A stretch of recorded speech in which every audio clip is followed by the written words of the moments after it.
ಇಂದೇ ಡೌನ್ಲೋಡ್ ಮಾಡಿ ಮತ್ತು ನಿಮ್ಮ ನೆಚ್ಚಿನ ಶೋಗಳನ್ನು ಆನಂದಿಸಿ. ಸಿದ್ದು ಅವರೇ. ಹಾಂ ಮೇಡಮ್ ಅವರೇ. ನಮಸ್ಕಾರ. ಬೇಡ ಬೇಡ, ಅಯ್ಯೋ ಚೆನ್ನಾಗಿದ್ರಾ? ಕೂತ್ಕೊಳ್ಳಿ ಕೂತ್ಕೊಳ್ಳಿ. ಅಳಿಯಂದ್ರೆ, ನಾವು ಎಷ್ಟೋ ಸಲ ನಾನು ಲಕ್ಷ್ಮಿ ಇಬ್ಬರು ಬಂದು ನಿಮ್ಮನ್ನು ನೋಡಿಕೊಂಡು ಮಾತಾಡ್ಸ್ಕೊಂಡು ಹೋಗ್ಬೇಕು ಅಂದ್ಕೊಂಡ್ವಿ. ಏನೋ ಬರೋಕ್ಕೆ ಆಗಲಿಲ್ಲ.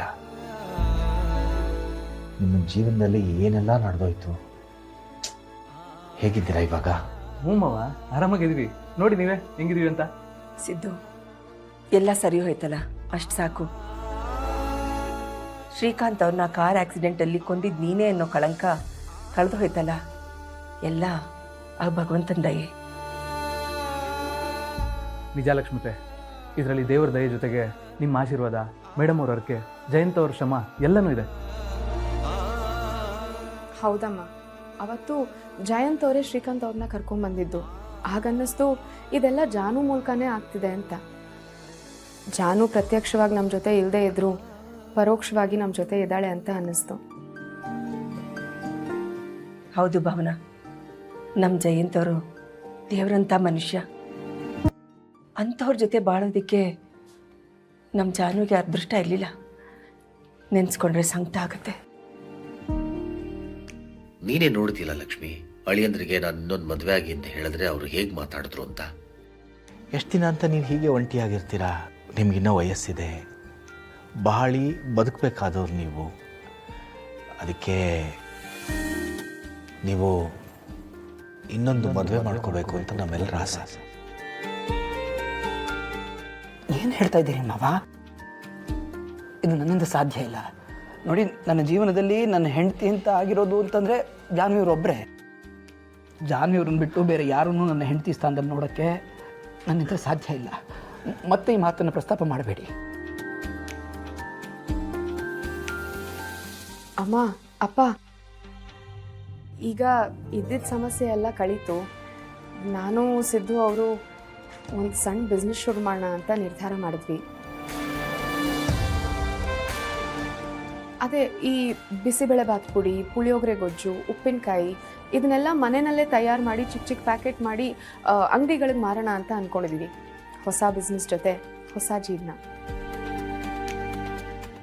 ಒಳ್ಳೇದಮ್ಮ, ನಿಮ್ಮಿಬ್ರಿಗೂ ಒಳ್ಳೇದಾಗಲಿ. ಹೇಗೋ ನೀವಿಬ್ರು ಚೆನ್ನಾಗಿದ್ರೆ ಅಷ್ಟೇ ಸಾಕು. ಸರಿ ಮೇಡಮ್ ಅವರೇ, ನೀವು ಮಾತಾಡ್ತೀರಿ. ನನಗೆ ಪೌಡ್ರ್ ಕಾಲ್ ಮಾಡಿದ್ದ, ಅವನು ಪರಿಚಯ ಇರೋ ಅಂಗಡಿಗಳಲ್ಲಿ ಆರ್ಡರ್ ಇಸ್ಕೊಡ್ತೀನಿ ಅಂತ. ಅದಕ್ಕೆ ನಾನು ಹೋಗಿ ಅವನ ಹತ್ರ ಮಾತಾಡ್ಕೊಂಬರ್ತೀನಿ. ಬರ್ತೀನಿ ಮಾವ, ಬರ್ತೀನಿ ಲಕ್ಷ್ಮಿ.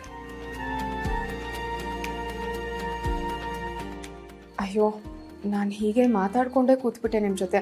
ನೀವಿಬ್ರು ಕೂತ್ಕೊಳ್ಳಿ, ನಾನು ಬೇಗ ಕಾಫಿ ತೊಗೊಂಬಂದ್ಬಿಡ್ತೀನಿ. ಹಾಂ, ಕೂತ್ಕೊಳ್ಳಿ ಕೂತ್ಕೊಳ್ಳಿ.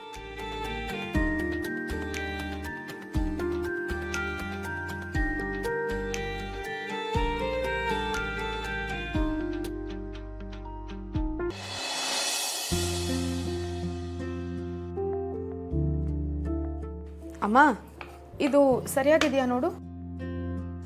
ಮಾವಿನಕಾಯಿನ ಇಷ್ಟು ದಪ್ಪ ಹೋಳು ಮಾಡಬಾರ್ದು. ಸಣ್ಣ ಸಣ್ಣದಾಗಿ ಹೋಳು ಮಾಡಿದ್ರೆ ರುಚಿ ರುಚಿಯಾಗಿರುತ್ತೆ. ಇಷ್ಟು ಚಿಕ್ಕ ಚಿಕ್ಕದಾಗಿದ್ರೆ ಚೆನ್ನಾಗಿರುತ್ತೆ. ನಿಂಗೆ ಇನ್ನೊಂದು ವಿಷಯ ಗೊತ್ತಾ? ಉಪ್ಪಿನಕಾಯಿಗೆ ಕೊನೆಯಲ್ಲಿ ಬೆಲ್ಲ ಸೇರಿಸಿದ್ರೆ ತುಂಬ ರುಚಿ ಬರುತ್ತೆ. ಭಾವನಾ, ನಿಮ್ಮಮ್ಮ ಹೇಳೋ ಹಾಗೆ ಉಪ್ಪಿನಕಾಯಿ ಮಾಡಿಬಿಟ್ರೆ ಕಸ್ಟಮರ್ಗಳು ಹುಡುಕೊಂಬರ್ತಾರೆ. ಭಾವನಾ, ನೀನು ಯಾಕೆ ಉಪ್ಪಿನಕಾಯಿ ಜೊತೆಗೆ ಚಟ್ನಿ ಪುಡಿನೂ ಮಾಡಬಾರ್ದು? ಚಟ್ನಿ ಪುಡಿನಾ? ಈಗ ಬಿಸಿಬೇಳೆಭಾತ್ ಪುಡಿ, ವಾಂಗಿಭಾತ್ ಪುಡಿಗೆ ಹೇಗೆ ಬೇಡಿಕೆ ಇದೆ ನೋಡು, ಹಾಗೆ ಚಟ್ನಿ ಪುಡಿಗೂ ಒಳ್ಳೆ ಬೇಡಿಕೆ ಇದೆ. ಅದರಲ್ಲೂ ಮನೆ ಮಾಡಿದ್ದು ಅಂದರೆ ಎಲ್ಲರೂ ಇಷ್ಟಪಟ್ಟು ತಗೊಳ್ತಾರೆ. ಆದರೆ ನನಗೆ ಚಟ್ನಿ ಪುಡಿ ಮಾಡೋಕ್ಕೆ ಬರಲ್ಲ. ನೀನು ಯಾವತ್ತೂ ಹೇಳ್ಕೊಟ್ಟು ಇಲ್ಲ. ಅದಕ್ಕೇನಂತೆ, ಈಗ ಹೇಳ್ಕೊಡ್ತೀನಿ. ನಾನೊಂದು ಕೆಲಸ ಮಾಡ್ತೀನಿ. ನನ್ನ ಮನೆಯಲ್ಲಿ ಎಲ್ಲ ಬರೆದಿರ್ತೀನಿ. ಯಾವ್ಯಾವ ಚಟ್ನಿ ಪುಡಿ ಮಾಡ್ಬೋದು, ಅದು ಹೇಗೆ ಮಾಡಬೇಕು ಎಲ್ಲನೂ ಬರೆದು ನಾನು ತೊಗೊಂಬಂದು ಕೊಡ್ತೀನಿ. ಅದನ್ನು ನೋಡ್ಕೊಂಡು ಮಾಡಿದ್ರಾಯ್ತು. ಸರಿ ಮಗಳೇ, ಈಗ ಇದ್ದಕ್ಕಿದ್ದಾಗೆ ಜನ ಆರೋಗ್ಯದ ಕಡೆ ಗಮನ ಕೊಡೋಕೆ ಶುರು ಮಾಡಿದ್ದಾರೆ. ಅಂಗಡಿಗಳಿಗೆ ಹೋದ್ರೂ ಇದು ಆರ್ಗ್ಯಾನಿಕ್ ಅಂತ ಕೇಳ್ಬಿಟ್ಟು ಕೊಂಡ್ಕೊಳ್ತಾ ಇದ್ದಾರೆ. ಈಗಂತೂ ಈ ಥರ ಆರ್ಗ್ಯಾನಿಕ್ ಪ್ರಾಡಕ್ಟ್ಗಳಿಗೆ ಮಾರ್ಕೆಟ್ನಲ್ಲಿ ತುಂಬ ಬೇಡಿಕೆ ಇದೆ ಅಮ್ಮ. ಈ ತಿಂಡಿ ತಿನಿಸುಗಳಿದೆಯಲ್ಲ, ಹಿಂದೆ ನಿಮ್ಮಮ್ಮ ಅಜ್ಜಿ ಕಾಲದಲ್ಲೆಲ್ಲ ಹೆಂಗೆ ಮಾಡ್ತಾಯಿದ್ರು ಹಂಗೆ ತಯಾರು ಮಾಡಿದ್ರೇ ಅದು ರುಚಿ ಬರೋದು. ಹೌದಮ್ಮ, ಆರೋಗ್ಯಕ್ಕೆ ತುಂಬ ಒಳ್ಳೆಯದಾಗಿರುವಂಥದ್ದು, ಆಮೇಲೆ ರುಚಿಯಾಗಿರುವಂಥ ಚಟ್ನಿ ಪುಡಿಗಳು ಬೇಕಾದಷ್ಟಿದೆ, ಮಾಡ್ಬೋದು. ಅದರಲ್ಲೂ ಈ ಕಡಲೆಬೇಳೆ ಚಟ್ನಿ ಪುಡಿ, ಕಡಲೆ ಬೀಜದ ಚಟ್ನಿ ಪುಡಿ, ಹಾಗೆ ಎಳ್ಳು ಬರತ್ತನೂ, ಬಿಳಿ ಎಳ್ಳು, ಕರಿ ಎಳ್ಳು, ಅದರಲ್ಲೂ ಚಟ್ನಿ ಪುಡಿ ಮಾಡ್ಬೋದು. ಆಮೇಲೆ ಇದು ಕರಿಬೇವಿನ ಸೊಪ್ಪಿನ ಚಟ್ನಿ ಪುಡಿ ಎಲ್ಲ ಆರೋಗ್ಯಕ್ಕೆ ತುಂಬ ಒಳ್ಳೆಯದು.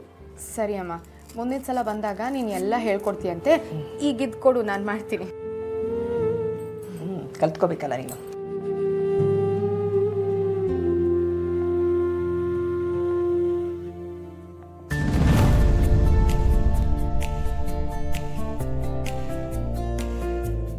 ನೋಡಿದೆ ಜಾನು, ನಮ್ಮನೆ ವಿಷಯಗಳ ಬಗ್ಗೆ ನನಗೆ ಗೊತ್ತಿರಲಿಲ್ಲ. ಈ ಡೈರಿ ಓದಿದ ಮೇಲೆ ನನಗೂ ಎಲ್ಲ ಗೊತ್ತಾಗಿದ್ದು. ಈಗ ನಿನ್ಗೆ ಅರ್ಥ ಆಗಿರ್ಬೇಕಲ್ವಾ? ವಿಶ್ವ, ನೀನು ಆಗ್ಲಿಂದ ಹೇಳ್ತಾ ಇದ್ದಿದ್ದು ಅದೆಲ್ಲ ಈ ವಿಷಯದ ಬಗ್ಗೆನಾ? ಹೌದು ಜಾನು, ಇದೇ ವಿಷಯದ ಬಗ್ಗೆ. ನಮ್ಮನೇಲಿ ನನಗೇ ಗೊತ್ತಿಲ್ಲದೆ ಇರೋ ಎಷ್ಟೋ ಸತ್ಯಗಳಿವೆ, ಆದರೆ ಯಾರೂ ಇದ್ರ ಬಗ್ಗೆ ನನಗೆ ಒಂದು ಸುಳಿವು ಕೊಟ್ಟಿರಲಿಲ್ಲ. ಈ ಡೈರಿ ಓದಿದ ಮೇಲೆ ನನಗೂ ಎಲ್ಲ ಗೊತ್ತಾಗಿದ್ದು. ವಿಶ್ವ, ನನ್ನ ಬಗ್ಗೆ ತಪ್ಪು ತಿಳ್ಕೊಳ್ಳಲ್ಲ ಅಂದರೆ ಒಂದು ವಿಷಯ ಹೇಳ. ಈ ವಿಷಯ ನಂಗೆ ಆಗಲೇ ಗೊತ್ತಿತ್ತು. ಏನೋ ಮುಂಚೆನೇ ಗೊತ್ತಿತ್ತಾ? ಏನು ಹೇಳ್ತಿದ್ದ ಜಾನು? ನನ್ನ ಹತ್ರ ಯಾಕೆ ಮೊದಲೇ ಹೇಳಲಿಲ್ಲ? ನಾನು ಬೇಕು ಅಂತ ಹೇಳ್ದೆ ಇದ್ದಿದ್ದಲ್ಲ ಕಣೋ. ಅಮ್ಮ ಈ ವಿಷಯ ಎಲ್ಲ ಹೇಳಿ ಯಾರಿಗೂ ಹೇಳಬೇಡ ಅಂತ ನನ್ನ ಹತ್ರ ಮಾತು ತಗೊಂಡ್ರು. ಬಹುಶಃ ಇವತ್ತು ಅವ್ರು ಇದ್ದಿದ್ರೆ ನಾನು ನಿನ್ನ ಹತ್ರ ಹೇಳ್ತಿರ್ಲಿಲ್ಲ ಅನಿಸುತ್ತೆ. ಅವರೇ ಹೇಳಿರೋರು, ಆದರೆ ಯಾವಾಗ ಹೇಳ್ತಿದ್ರೋ ನನಗಂತೂ ಗೊತ್ತಿಲ್ಲ. ಕೊನೆಗೂ ನಮ್ಮಮ್ಮ ನನ್ನ ಹತ್ರ ಏನೂ ಹೇಳದೆ ಹೊರಟೋದ್ರು. ಈಗ ಅವ್ರು ಬರೆದಿಟ್ಟಿರೋ ಡೈರಿ ನೋಡಿ ನಾನು ತಿಳ್ಕೊಬೇಕಾಗಾಯ್ತು. ಬೇಜಾರು ಮಾಡ್ಕೋಬೇಡ ಕಣೋ. ಅಮ್ಮಂಗೆ ನಿಮ್ಮ ಅತ್ತೆನ ಮನೆಗೆ ಕರ್ಕೊಂಡು ಬರಬೇಕು ಅಂತ ತುಂಬಾ ಆಸೆ ಇತ್ತು. ಹಾಗೇನಾದರೂ ಅವ್ರ ಆಸೆನ ಈಡೇರಿಸ್ಬಿಟ್ರೆ ಖಂಡಿತ ಅವ್ರ ಆತ್ಮಕ್ಕೆ ತುಂಬಾ ಖುಷಿ ಆಗುತ್ತೆ.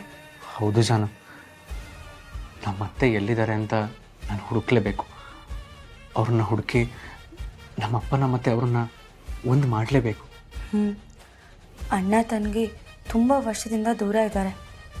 ಒಂದು ಕೆಟ್ಟಗಳಿಗೆ ಕಳೆದು ಅವ್ರು ಮತ್ತೆ ಮಾತಾಡೋ ಥರ ಆದರೆ ಅವರಿಬ್ಬರಷ್ಟು ಇನ್ಯಾರೂ ಚೆನ್ನಾಗಿರಲ್ಲ. ಇತ್ತೀಚೆಗಷ್ಟೇ ಎಲ್ಲ ಸರಿ ಹೋಗೋ ಥರ ಇದೆ, ಅವರಿಬ್ಬರು ಮತ್ತೆ ಒಂದಾಗ್ತಾರೆ ಅನ್ನೋ ಥರ ಇತ್ತು. ಆಮೇಲೆ ಮತ್ತೆ ಏನಾಯ್ತೋ ಗೊತ್ತಿಲ್ಲ. ಆದರೂ ಇಷ್ಟು ವರ್ಷದಲ್ಲಿ ನಮ್ಮತ್ತೆ ನಾನು ಒಂದ್ಸಲ ನೋಡಿಲ್ವಲ್ಲ, ಇದೊಂಥರ ವಿಚಿತ್ರ ಅನ್ನಿಸ್ತಿಲ್ವಾ? ಆದರೆ ವಿಶ್ವ, ಅಮ್ಮ ತೀರ್ಕೊಂಡಿದ್ದ ದಿನ ಅವ್ರ ಮನೆಗೆ ಬಂದಿದ್ರಂತೆ. ಲಕ್ಷ್ಮೀ